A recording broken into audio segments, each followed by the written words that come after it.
On this day in 1956, a baby gorilla named Kolo enters the world at the Columbus Zoo in Ohio, becoming the first ever gorilla born in captivity. On this day in 1894, French officer Alfred Dreyfus is convicted of treason by a military court-martial and sentenced to life in prison for his alleged crime of passing military secrets to the Germans.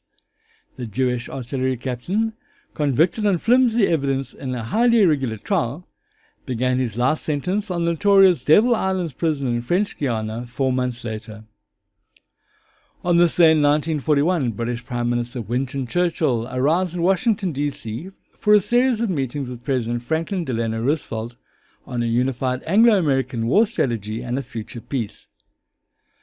On this day in 1971, the United Nations General Assembly votes to ratify the UN Security Council's nomination of Austrian diplomat Kurt Waldheim to lead the UN. Waldheim went on to serve 2 terms as head of the world body, leaving the post in 1982.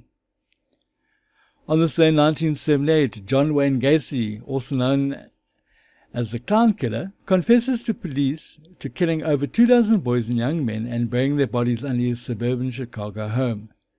In March 1980, Gacy was convicted of 33 sex-related murders committed between 1972 and 1978 and given the death penalty.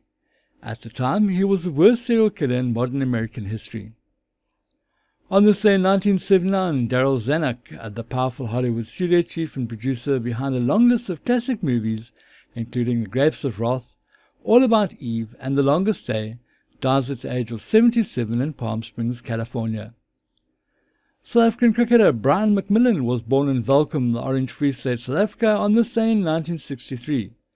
Regarded as one of the best all-rounders in the world in the mid-1990s, he played 38 Tests and 78 one-day internationals for South Africa.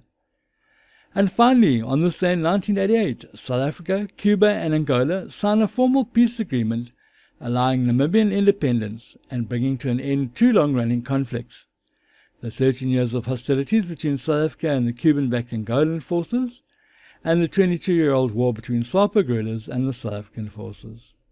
Thanks for watching. Please remember to subscribe to our channel and tune in tomorrow for another This Day in History.